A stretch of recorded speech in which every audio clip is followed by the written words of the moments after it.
All right, hi everybody, welcome back. Attorney Steve Vonder. Today we're talking about Dish Sling cases. All right, these are IPTV cases.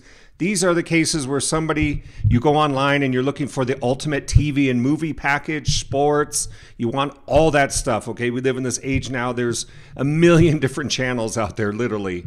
And there's sports, movies, pay-per-view, boxing matches, all kinds of things. Everybody wants it all. One time I even called Dish, I'm a Dish client myself.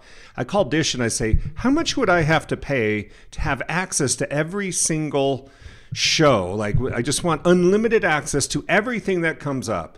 They said, well, we actually can't sell it to you that way. You have to buy it piece by piece by piece. So people are looking for this kind of comprehensive solution, and they're finding it online where people are selling access to the most incredible IPTV packages. Unfortunately, they are usually infringing, so don't sign up for them. If it looks too good to be true, it is true. But here's what happens, okay? So we deal with Dish Network and Sling, and they create the content. They have the satellite systems all set up. Nagristar does the protection for their content. And if you get a letter from them and you started one of these IPTV services, or you were a reseller or in any other way involved in these types of services, they will make these purchases. They'll find you on your website. They'll make these fake purchases. They'll have the evidence and they'll come after you. Now, if you don't settle your case, this is where you can head up. In this case in particular, the United States District Court for the Northern District of Texas. These are federal cases. They're brought under the telecommunications laws and also under the Digital Millennium Copyright Act. So let's take a look here. I'm not going to spend too much time, but I will pause it a few times. If you want to pause, you can pause and read it a little bit if you want. So I want you to have the chance to read that. But basically, here it is.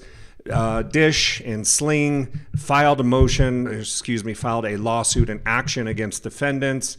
There they are, individually, collectively doing business as Beast TV. These are the kinds of things you hear. Beast, like it's the ultimate, it's got everything. And channels for cheap. These are violations of the anti-trafficking provisions. This is where you're selling illegal device codes to people so that they can log on and get this content free. Not for free. They pay the subscription, which is virtually free compared to what you would be paying. They're brought under the Federal Communications Act. This is 47 U.S.C. 605. This is brought under the satellite provision. There's a cable and there's a satellite provision in the telecommunication laws, FCA as we call it, and 47 U.S.C. They are providing illicit streaming services that captures and retransmits plaintiffs' television programming without authorization, circumventing their security measures. That's against the law, all right? So you talk a little bit about the parties, jurisdiction and venue. Talks a little bit more here if you want to pause and read it. But basically, they have this programming all set up, and to get it, you have to lawfully pay for the content. But of course, that's not what's happening here, and you can read a little more here if you want.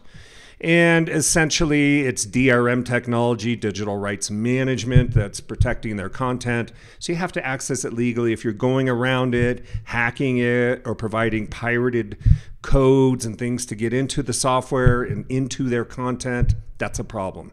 Okay, here they're saying defendants are trafficking in devices. Okay, this is under 17 U.S.C. 1201. We'll talk about that in a second. I'm going to put some clips up here as to exactly what it is that's prohibited under this section, so feel free to read those as we're going along. Defendants are trafficking in the Beast TV internet streaming television services, and they have a sister website, and here's what I was talking about. Undercover purchases are made. They figure out you have this rebroadcasting scheme going on, and here's what it looks like on the internet. Now, if you see one of these ads on the internet, they're so enticing, and I'm going to tell you, I was watching a show the other day. It was a priest. I'm not going to go into it, but it was a priest who was promoting this TV, not this particular one, but a different TV service. And I happened to go look it up because I go, wow, this sounds like the most amazing package anybody could ever possibly buy. And so I had a hunch that it was probably one of these things, and it sure enough looked like it is. But it's similar to this, where you get, 4 devices. You can put it on 4 different devices. What do you have here? 4,500 across the board, whether you're paying $120 for a year. Can you imagine? $10 a month to get 4,500 high-def channels. What do you have? Sports packages at 60 frames per second, pay-per-view movies, pay-per-view events. This is incredible, guys. And so when it's too good to be true, $10 a month, come on. How about this, $15 a month? You know it's too good to be true. Defendants advertise the service on the websites as offering over 4,000 live channels, sports packages from around the world. You got it all: NFL, NBA, MLB, Hockey League, UFC fights, free pay-per-view events. Holy cow. That should be a red flag right there. So anyway, this is what happens. And then typically they will get a cease and desist letter, a demand. That's when my office gets called at attorneysteve.com. And we get it figured out. In many cases, you can settle. But as I tell my clients, this is a very prime example. You can end up in a lawsuit if you don't get your case settled. So it's important to have competent legal counsel, experienced handling these cases. And you can read it. It's all about the same thing. If you want to pause and read it, just redistributing their content, circumventing their digital rights management technology. And then you could pause that and read a little more if you're curious. Just pause it and read. And then come down here, your claims for relief. They have, I think, 3 claims here. DMCA 1201A2, I'm going to put up here. Circumvention, what that means, circumventing, DRM, going around the technology to get what you want. Okay, that is against the law here. That's one of their allegations. Everybody's innocent until proven otherwise. So you can read here, defendants violate 1201 by manufacturing, offering to the public, providing or otherwise trafficking in the service. Each sale of the service constitutes a separate violation. So many times you have hundreds, maybe thousands of sales. Okay, and then down here, same thing. They're alleging it's willful, DDD. They want the damages, same thing here. Using DRM technology, this is DMC 17 USA 1201B, using DRM technology to effectively control copying of plaintiff's channels that include protected works. The channels are retransmitted without authorization. Circumvention, so this is the circumvention claim. The other one is the tracking in illegal devices, if you're wondering the difference between 17 USC 1201B. This one up here, 17 USC 1201A2, that is the trafficking. Right there, trafficking, okay? This one is the circumvention. Manufacturing, offering to the public, circumventing the technology. And of course here, your Federal Communications Act claim. This is a 605E4. This is the satellite piracy, basically.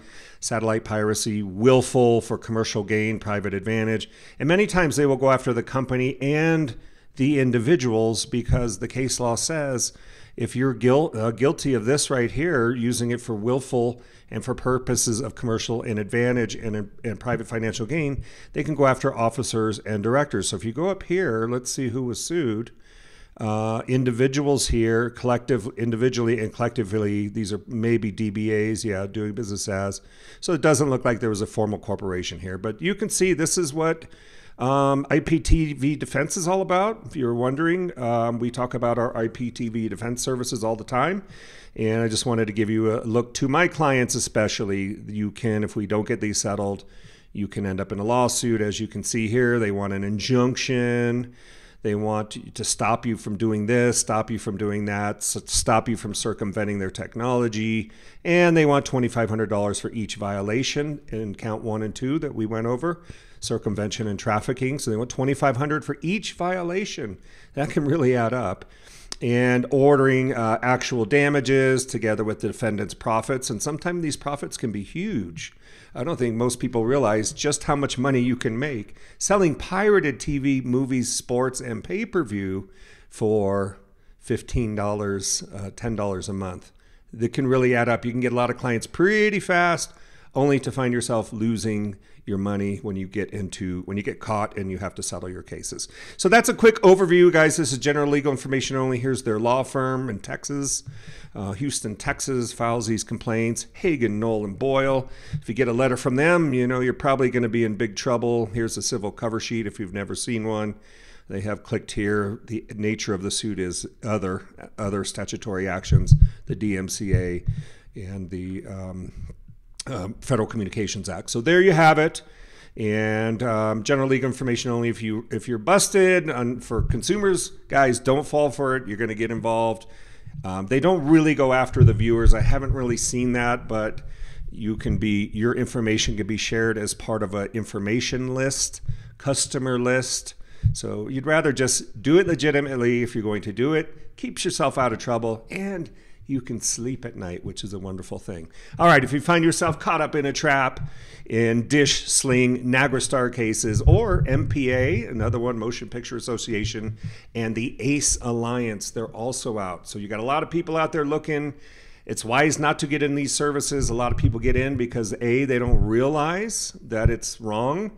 And B, sometimes they just go, man, I'm hurting for money, and somebody told me it was legal and I could do it on the side.